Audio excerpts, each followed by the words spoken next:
Hi, I'm Beaver Buddy.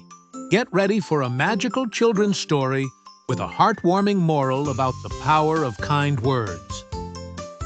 What happens when a talking parrot spreads secrets he hears in the wind?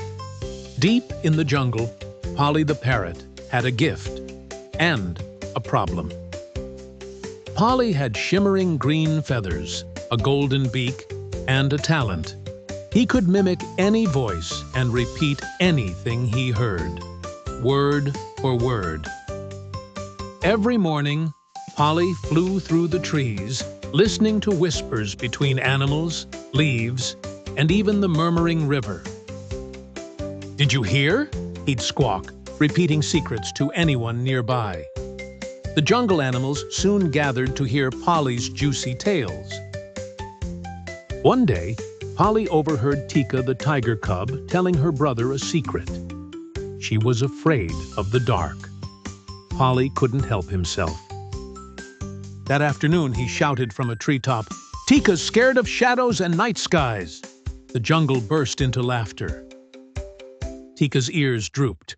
She ran away, embarrassed and sad. Polly tilted his head, confused by the reaction. But it was just words, he thought.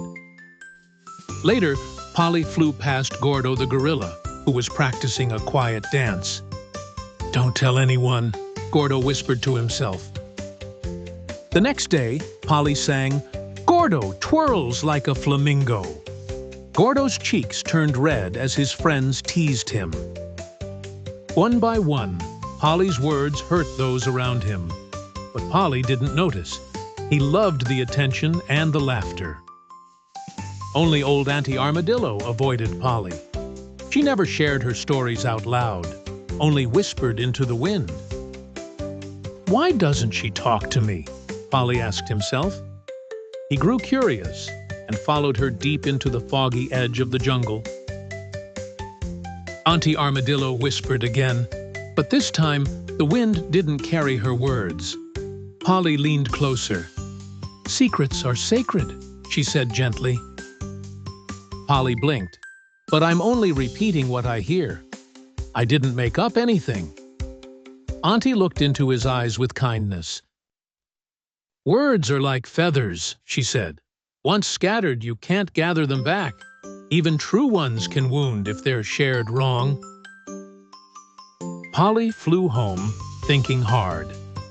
That night, the winds were quiet. The trees didn't murmur. The stars blinked silently above. The next morning, Polly sat in his usual tree. Animals passed by but didn't look up. The jungle had grown cold toward him. He missed their smiles, their chatter, their warmth. For the first time, Polly felt lonely, even surrounded by 100 sounds. Then, Polly saw Tika again. She was walking near a cave, trembling as dusk approached. Polly fluttered down softly beside her. "Tika," he whispered, "I'm sorry. I didn't mean to make you feel small. You're brave for sharing your fear." Tika looked surprised. "Thank you," she said softly.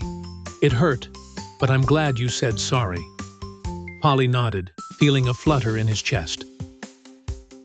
One by one, Polly visited the others. "I'm sorry, Gordo. Your dancing is beautiful. I should have said that instead."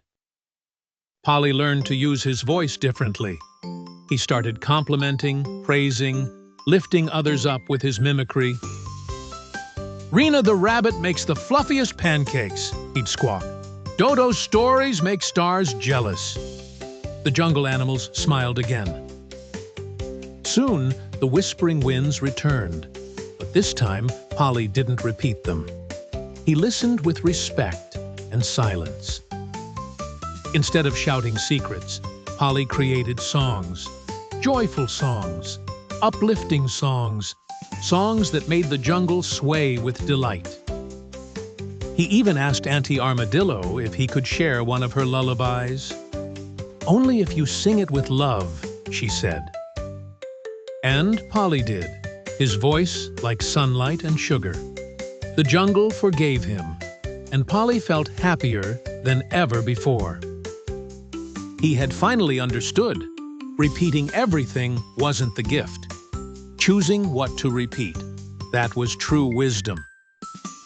Moral: words are powerful. Use them to heal, not to hurt. See you soon with more magical adventures, wonderful places, and heartwarming tales with Beaver Buddy.